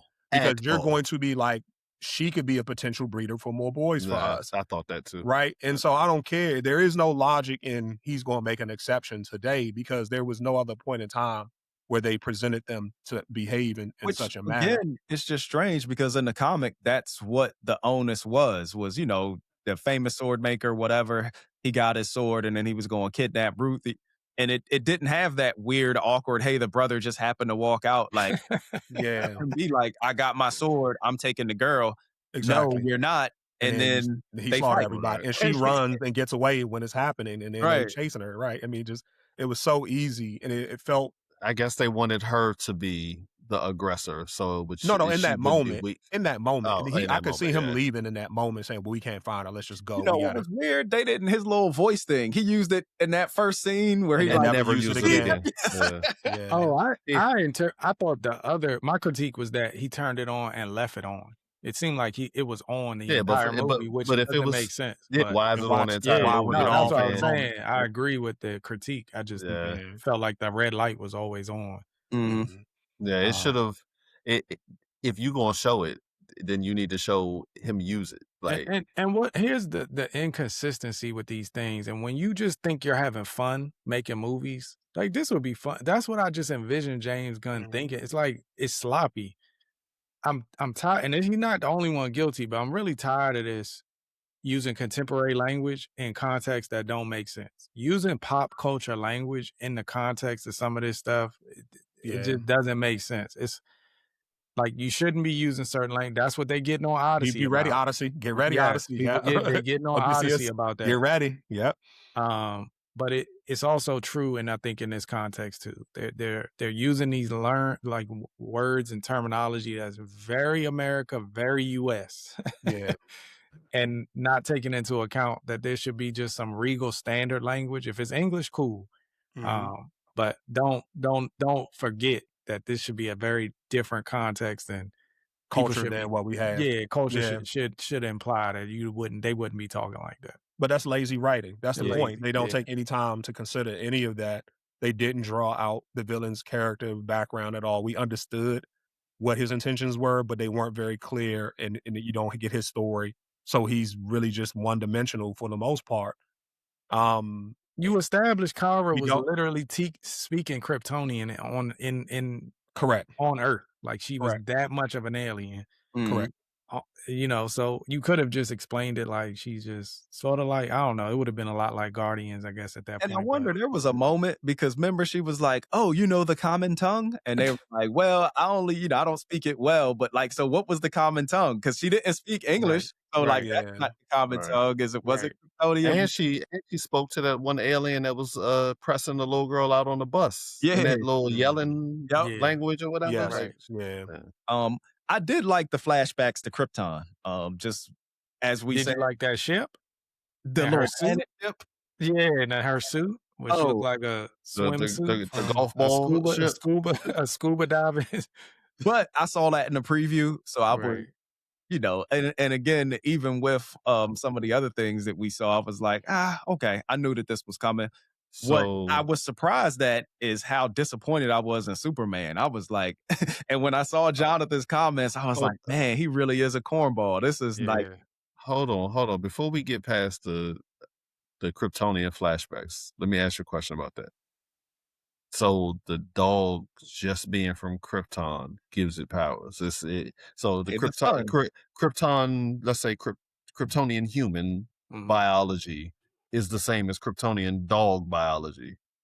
That he gonna gain powers from the sun and all of that too. I mean, that's a James Gunn trope. He gotta have a dog. I don't dig into Crypto's biology, history, but like, isn't that pretty much what the? I don't know. I've never read a book with crypto in it in my life. I thought that even Teen Titans addressed it as he was a lab experiment. That it started I was with gonna say, I thought it was dog, a human dog at first. That it worked with a dog, and then it also worked with Superboy, but that they were having failed experiments, and it worked in Crypto. But his name being, I would actually think that would be a better way, but James Gunn ain't trying to wait. He's trying to had to have her dog. But the CGI on Crypto bothered me. It bothered me too. Man. One time he was like below Kara's knees. The next time he's like half her size, jumping on top of her. I'm like, yo, this joint is so inconsistent. And he's bad as hell. And Yeah. and he's a Kryptonian, so he has this strength, and you don't have no control over that type of I don't know. It's just silly, and I know why. It don't even really require us to overthink. It's James Gunn's doing the stuff that James Gunn does as a director, and it fell flat. I was actually a lot shocked and surprised. I expected more from this film. Was very outspoken on it in our earlier recordings, stating that I thought this was going to be in line with Guardians 1. And as much as you can draw the comparison, this fell terribly short of the bar for how he delivered on Guardians 1. A lot surprised maybe because Marvel put more money into Guardians than maybe he utilized here for this film. But this is just bad all around. I'm gonna let y'all cook because I gotta run, unfortunately. But to me, this is a 5.5, a real average. And that's me being generous because walking out, I wasn't like, oh, that was horrible. I was just more like, oh, that just wasn't good. Like this it. Like, I mean, I just think the bar has been, unfortunately, like we might have accepted this back in 95, you know what I mean, when we weren't getting a whole lot. But the standard after Marvel, and even for some of the DC universe, if you include the Batmans and the Nolan trilogy and all that, there's a standard for comic book movies that this just didn't get to. So I think I'm probably more positive than John. I probably give it a 6.5. I'm probably right there in between y'all. I'll probably give it a 6. Yeah, I'm saying my expectation was probably, I mean, y'all know how I feel about James Gunn. I thought this joint was gonna be like a 4.5. So this joint is probably an average movie to me. Yeah, and I'm, again, I don't think all superhero movies are made for me now. I think they are trying to find their niche in a lot of circumstances, and sometimes I think they pick, younger kids, younger audiences, and I could tell James Gunn was going for that a little bit. So I probably give it a 6 too. Like, I did not hate. I guess I hated it, but again, I hated it against my own expectations of what I would want. Yeah, it's weird because you could say that he picks this genre or this niche for a younger audience, but Lobo ain't really for a younger audience either. Mm-mm. Like I can't take my 9 and 11-year-old to go see Lobo in there cussing and doing everything he doing. He, portrays him, but they might come down Lobo too, where he's a little bit more PG-13 than R. But I think it's interesting too, and I saw this argument out there. Marvel used to have ability to take some of these, I don't want to say lower tier, but characters that people weren't necessarily familiar with, Guardians of the Galaxy, and make them interesting. it seems like that's what Gunn has tried to do, but I think the argument is like, this is the Supergirl you give us before we get Batman, or right? we get Wonder Woman, or some of the people that we're more familiar with that we want to see. I made that argument on this podcast that they need to prioritize at all levels on any platform A+ characters. Yeah. There's if it's about money, if it's about dollars and cents, you can't argue to me that there's any reason to skip over A+ to go to B and C and D level characters, right? Mm-hmm. Right. If you're building towards something and you need Supergirl in it or something like that, fine. But there's no reason for you to take the risk of trying to make this certain D character pop off when you haven't done the full A roster yet. Right. I just can't understand that. Like, and you can't help me because of the other Batman with Pattinson, and that's some of their hesitancy. But at some point, you got to just try. You got Flash, you got Wonder Woman, right? So I guess I'm just saying that until you go through that roster, you don't got to do Batman, but you got other ones out available. So they recently did a Flash movie, so they can't do that one yet. Why not? Because they probably feel like they want to put some distance between what they did and the reaction to that versus if they try to reboot them. They don't want the people to think about that and be like, I'm not going to see this joint. The last one was trash. The reason I definitely understand the logic, right? Right. But I guess I'm just, because you kind of stalled out with Justice League, where all these characters are there, I guess you could make an argument they all kind of was a present and you got to create distance. And so if you're doing a new thing and you start with Superman, I feel like you hit a reset button. Like, I don't think you got to go with Batman or Flash, but you did Supergirl before you did Wonder Woman. Wonder Woman also not too far back. Like, it's like, I think when you hit that reset button so quickly, you was going to run that risk with everybody, I guess is what I'm saying. Yeah, that's true.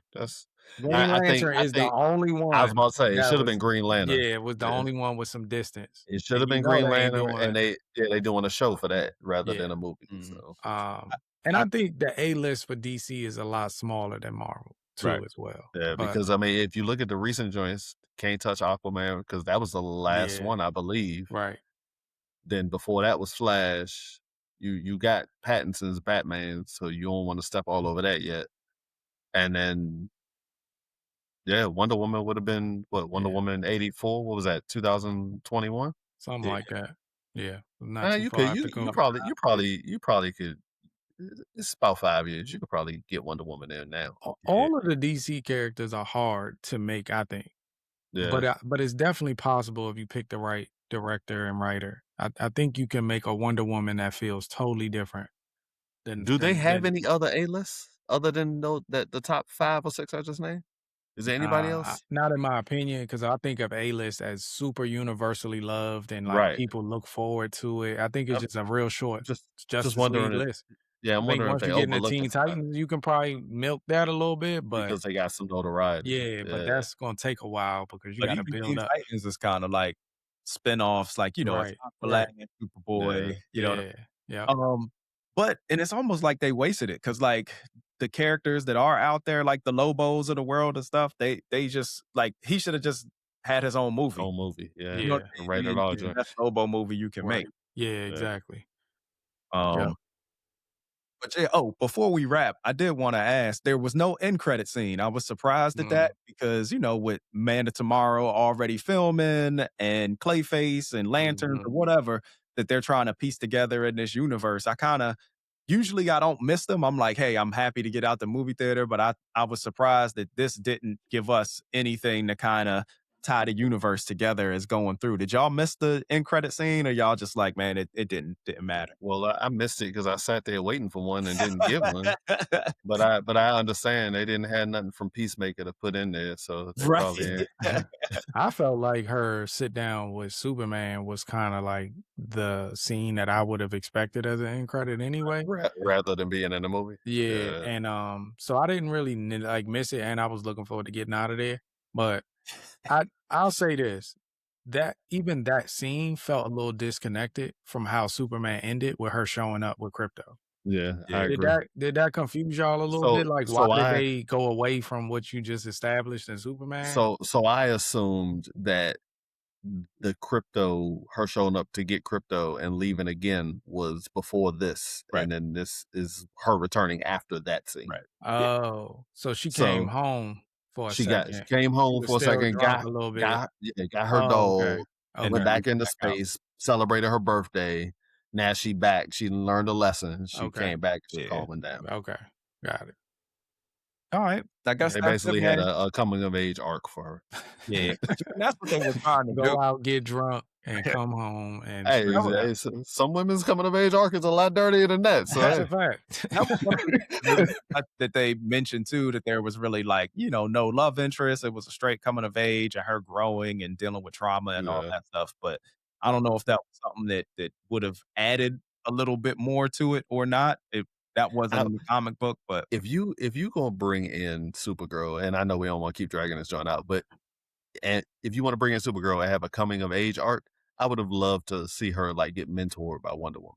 Yeah, because I know they've told that story in different ways before. That would have been dope. That would have been a great way to have her to introduce your Wonder Woman. Have her go to Themyscira, and Wonder Woman show her how to control her powers a little better. That's one of my things when it comes to any superheroes. Like, you get these powers and like you didn't know how to fight or do anything before. You were just a normal person, and then suddenly just because you get powers, now you know whatever martial art that you're up there doing. I always appreciate when they have some sort of training. That's why X-Men was always so good, because you became an X-Men and then they put you in the danger room. They started teaching you tactics and military skills and all that stuff, and it just made more sense. But with that said, this is another episode of the Real Kings podcast. Please like, subscribe. We're getting good feedback on our Instagram. Please continue to check out the reels, check out the posts. Please subscribe on YouTube. Starting to get some traction on that side of it. Jonathan had to leave a little bit early. I think he's trying to catch up on the Knicks parade that Loft went down to. I don't know what he's got going on, but thank you for tuning in, and peace. Later.